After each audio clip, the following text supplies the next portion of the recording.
The year is 1841, and you are 17 years old, standing on the docks of New Bedford, Massachusetts, smelling salt, tar, and the promise of fortune. New Bedford is the richest city per capita in America, and every dollar of it smells like burning whale fat. You signed your name on the articles, a contract that hands your life to a captain for 3 years, no questions asked. Your share of the catch is called a lay. You get 1/175th of everything the ship earns, if it earns anything at all. The ship is called the Pegasus, a 3-masted bark, 110 feet long, stinking of blubber and old wood, groaning like a living thing. The captain is Elias Morrow, a square-jawed, gray-eyed man from Nantucket who has not smiled since 1829. You are a green hand, the lowest creature on the ship, below the cook's cat, expected to know nothing and work like a mule. The crew is 32 men from 6 countries, Yankees, Azorians, Cape Verdeans, a harpooner from Nantucket, and one very confused Swede. The mate is Mr. Caleb Hicks, a Boston man with fists the size of turnips and a voice that could reef a sail by itself. You leave harbor on a Tuesday morning in March, and the dock disappears into gray mist before you can change your mind. Within 2 days you are vomiting over the side and praying to a god you haven't spoken to since childhood. Hardtack, salt pork, and dried peas, this is breakfast, lunch, and dinner, and also your only source of joy. Your job is to stand watch 4 hours on, 4 hours off, 24 hours a day, forever, until the ocean gives back what you need. The masthead watch is the worst. You climb 100 feet up and hang in a wooden hoop while the ship sways like a drunk. Then one April morning, 6 weeks out, you hear the words that change everything, there she blows. A sperm whale, 80 feet long, 60 tons of muscle and oil, surfaces half a mile off the port bow. 3 whaleboats hit the water in 90 seconds, 5 men per boat, 6 oars, and 1 iron harpoon between you and death. You are told to row and not to think, because thinking is for officers and dying is for everyone else. The harpooner strikes, the iron buries itself 2 feet into the whale's side, and then God help you. The whale sounds, meaning it dives straight down, and the line screams off the tub so fast it can take your hand clean off. This is the Nantucket sleigh reed. The whale tows you at 15 miles an hour across the ocean, and you cannot stop. After 2 miles and 40 minutes, the whale tires, rises, and now you must kill it, fast and close and bloody. The whale goes into its flurry, death spasms, and if the flukes catch your boat, 30 feet of tail will turn you into splinters. The whale dies. 60 tons of animal turns belly up, and the ocean is bright red around it for 100 yards. You row the whale back to the ship, 60 tons of dead animal pulling against you like the world doesn't want you to succeed. Now the real work begins, cutting in, which means carving up a 60-ton animal while standing on its slippery back in the open ocean. The blanket piece, a strip of blubber 6 feet wide, spirals off the whale's body like an apple peel as the ship's tackle hoists it up. The try-works are brick furnaces built on the main deck, and they burn whale blubber in whale blubber. The oil feeds itself. The ship becomes a floating factory, 24 hours of cutting, boiling, and filling barrels while the stench covers everything you own. The spermaceti, a waxy liquid from inside the whale's enormous head, is the most valuable substance on the ship. Spermaceti makes the best lamp oil in the world, burns clean, bright, and odorless, and every fine house in Boston has it. After 3 days of work, you pour the last barrel, wash down the deck, and it looks like nothing ever happened here. The captain logs the take, 40 barrels of sperm oil, 12 barrels of head matter, a good whale, maybe 6 months of your lay. But your lay for that whale, your 1/175th share, comes to roughly 83 cents. We are in the North Atlantic now, pushing toward the Azores, and the sea is teaching you things no school on Earth could manage. You learn the ropes literally. There are 200 named lines on a whaling ship, and you must find the right one in the dark. Month 3 at sea, you stop thinking about land, because thinking about land is a form of torture you cannot afford. The Azores appear on the horizon in August, green islands rising from the ocean like something you invented while sleeping. In the Azores you take on fresh water, salt beef, Portuguese bread, and 3 new crewmen who don't speak English. One of the Azorians, a man named Silvera, becomes your friend, mostly because you are both completely lost at sea in different ways. The ship turns south and east, rounding toward the hunting grounds between the Azores and the Grand Banks, sperm whale territory. October. A gale hits from the northwest, 40-knot winds, 20-foot seas, and the ship becomes a cork in a bathtub. You lose a man in the gale, a Portuguese sailor goes over the side in a moment, and the sea gives nothing back. Captain Morrow holds a service on the wet deck the next morning. No body, no grave, just words into the wind. The gale has pushed you off course by 200 miles, and the captain is in a bad mood that will last until Christmas. By month 5 you have calluses on your calluses, and you can fall asleep standing up against the mast in under 30 seconds. The second mate, Mr. Jonas Fry, a thin Connecticut man with ambitions above his talent, begins to make your life complicated. Fry assigns you extra night watch, double cleaning duty, and the honor of emptying the head, the ship's toilet, every morning. You fantasize about revenge in detailed and creative ways, but you know that striking an officer means flogging or irons or both. Flogging was officially banned in the U.S. Navy in 1850, but this is a merchant whaler, and the captain's word is the only law for 3,000 miles in every direction. November. 6 months out. You kill your second whale, and this time you handle the whaleboat bow or without embarrassing yourself. You are getting good at this, which is a complicated feeling, being good at something that will destroy you if you do it wrong. Christmas Day, 1841. The cook produces a plum pudding from somewhere, and the captain issues every man an extra gill of rum. You think about your family in New Bedford, your mother, your sister, a girl named Abigail who didn't quite say she'd wait for you. You are writing her a letter that will sit in your pocket for 2 years before any mail ship crosses your path. January 1842. The ship's surgeon, actually just the mate with a medical book, discovers 3 men showing signs of scurvy. Scurvy is what happens when your body runs out of vitamin C, your connective tissue dissolves, your gums bleed, and old wounds reopen. The cure is fresh citrus, lemon, lime, orange, none of which has existed on this ship since the Azores, 5 months ago. The captain has vinegar, not useless, but not enough, and he rations it out with a medicine dropper's caution. 2 of the sick men recover slowly. The third, the old gray-bearded sailor who first warned you about your lay, does not. He tells you the trick about hardtack: soak it in salt water first, then in fresh water, then eat it before it hardens again. He dies on a Wednesday, which he always said was the worst day of the week for dying on, same as for everything else. You are angry in a way you don't know what to do with, not at the ocean, not at the captain, just at everything all at once. March 1842. 1 year at sea. The captain gathers the crew and tells them they have 43 barrels, a disappointing year, and they are not going home. The target is 200 barrels, the number that makes the voyage profitable, and they are less than a quarter of the way there. The ship turns north-northeast, pushing toward the rich feeding ground south of Newfoundland, and the weather gets worse every day. The Grand Banks of Newfoundland, cold, foggy, and full of humpbacks, which you cannot legally harvest for profit on this voyage. The harpooner, a man named Thomas Cuff from Nantucket, tells you the whale knows you're watching and is showing off. Thomas Cuff has killed 47 whales in 12 years and knows their behavior better than he knows his own wife's face, his words, not yours. He teaches you that sperm whales click, they echolocate, communicating in patterns of sound you can feel through the hull. April. A sperm whale destroys a whaleboat, charges it head-on, and 4 men are in the water before you can count to 3. The whale was protecting its calf, a small thing the size of a carriage, which you see for the first time as you pull the swimmers out of the water. Captain Morrow orders no pursuit, the damage is too great, and he is not a stupid man even if he is not a merciful one. The summer of 1842 is your best season, 7 whales in 11 weeks, and the barrels in the hold start to feel like something real. You and Silvera develop a language no one else understands, half English, half Portuguese, half gesture, which adds up to 1.5 languages. August. 1842, the second mate Jonas Fry is caught stealing rum from the captain's stores, which is a hanging offense in theory and an iron offense in practice.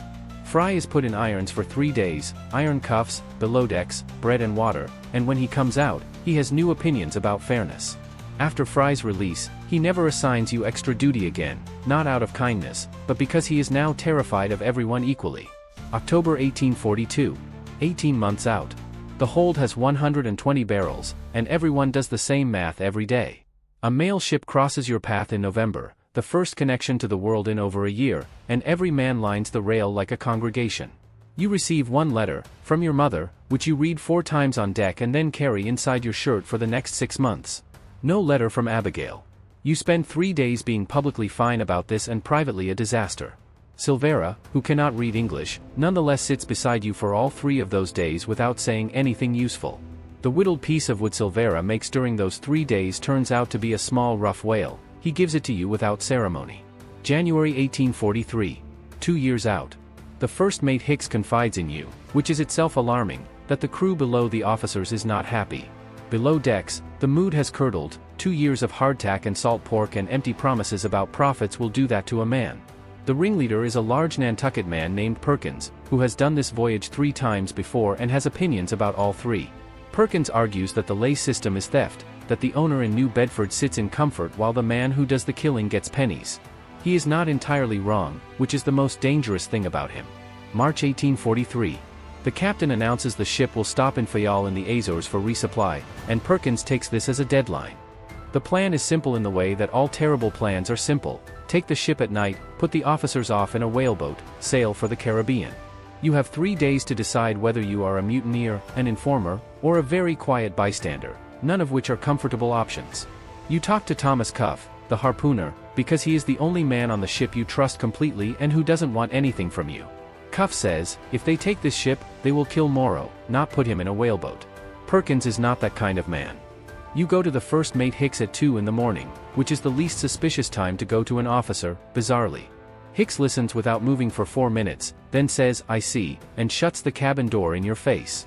6 hours later, Perkins and 4 of his men are in irons. Hicks moved in the early morning with 6 of the most loyal sailors, fast and silent.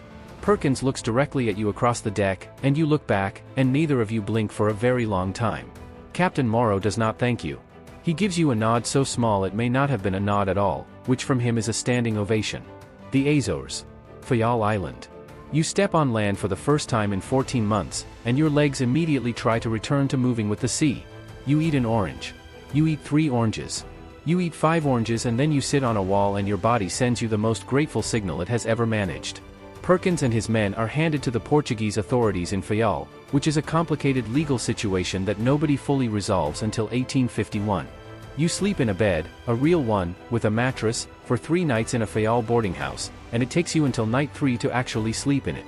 You mail your letter to Abigail and your mother, 14 months of accumulated words, and say a prayer to whatever handles delayed postal correspondence.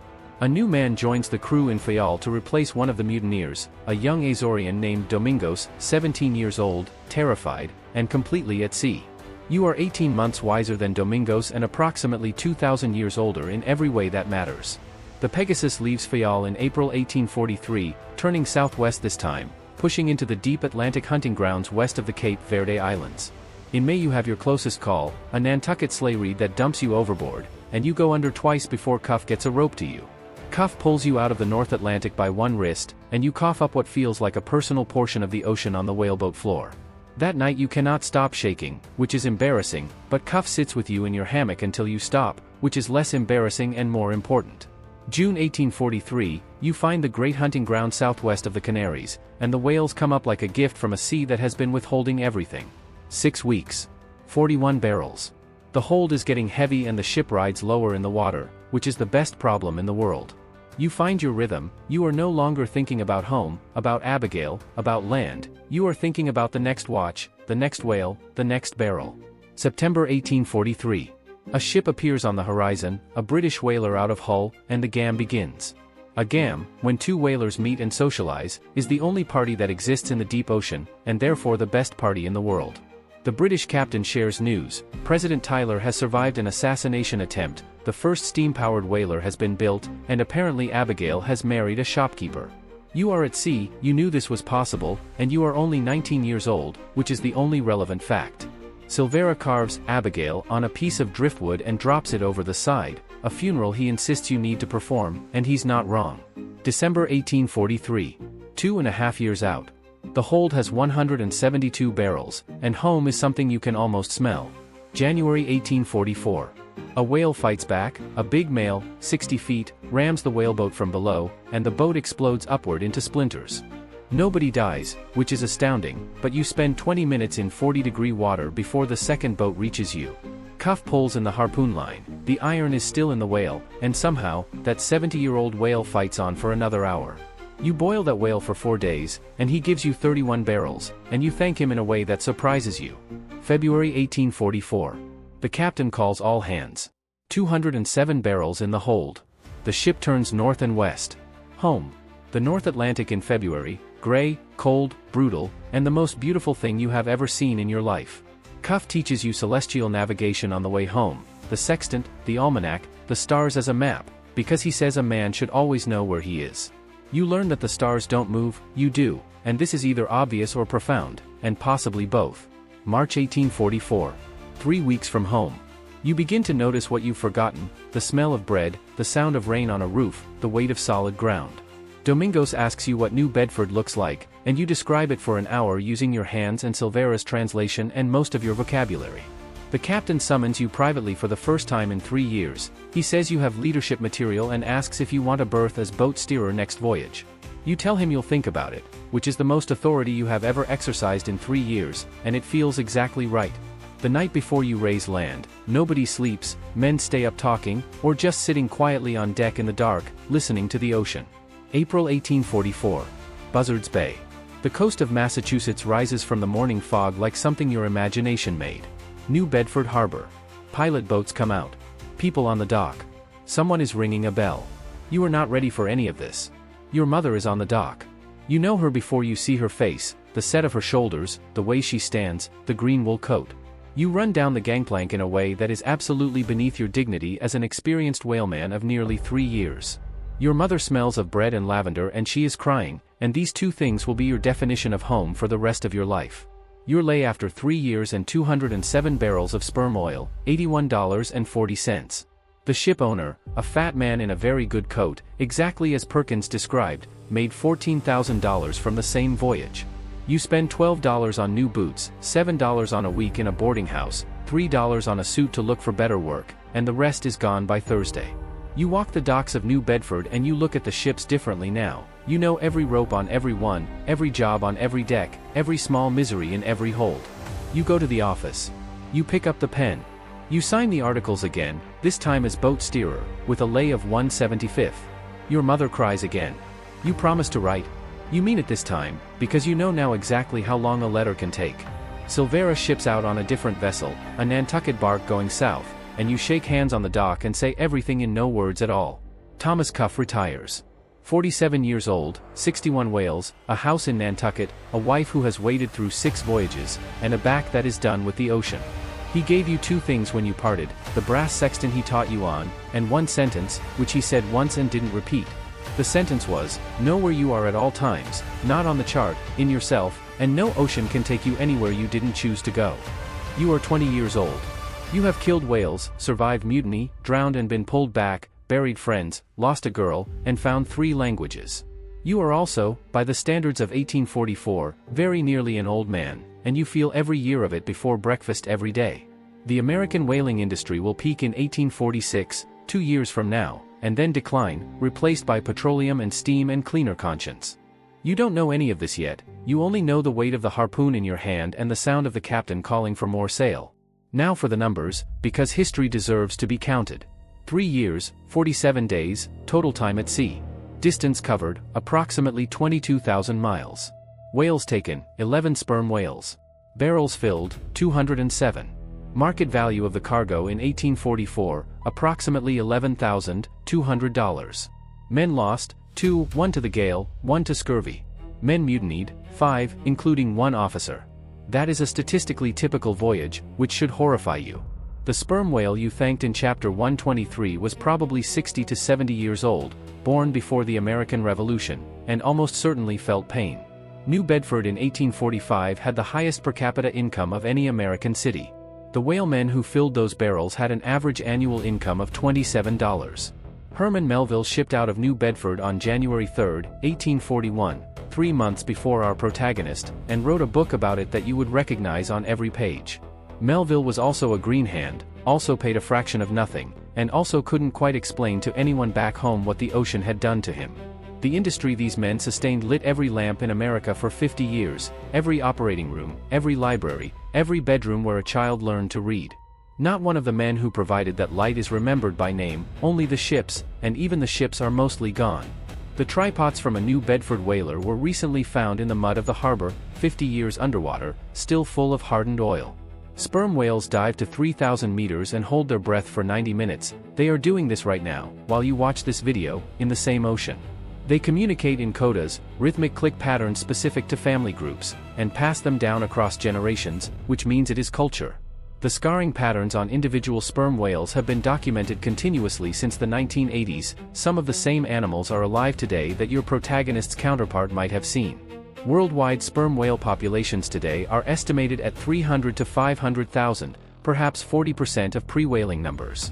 The last American sperm whale hunt was in 1987, 143 years after our protagonist signed the articles in New Bedford. In New Bedford today, the Whaling Museum holds everything: the logbooks, the trypots, the harpoons, the scrimshaw, and the smell of oil has never entirely left the walls. In a glass case in that museum is a logbook from a voyage in 1843, and in the crew list, among 32 names, one is listed simply as Greenhand, New Bedford. His name was probably something plain and American, James, or William, or Thomas, and he probably smelled of rendered oil until the day he died. He probably went again. Because once the ocean has finished with you, it has a second job, making the land feel too small. And the ocean will take him again, and he will grumble, and complain about the hardtack, and stand the masthead watch in the dark, and love every second of it. That is what the ocean does. It makes you and unmakes you and makes you again, and you cannot explain it to anyone who hasn't gone. Now the final numbers, because numbers are the only honest thing left when the story is over. Your total earnings across 3 years, $81. A schoolteacher in New Bedford earned $240 per year and was home for supper every night. A sperm whale produces approximately 500 gallons of oil. A household lamp burns 1 pint per night. You lit 27 homes for 1 year with every whale you killed. The average North Atlantic sperm whale killed in the 1840s was between 20 and 40 years old, in other words, not yet fully grown. Herman Melville dedicated Moby Dick to Nathaniel Hawthorne, not to any of the 30,000 whalemen whose actual lives the book describes. You were there. You held the rope. You rowed the boat. You stank of blubber for 3 years. The book is yours even if it doesn't say your name. This was Eyes of a Warrior. We look into history so you can feel the weight of the present.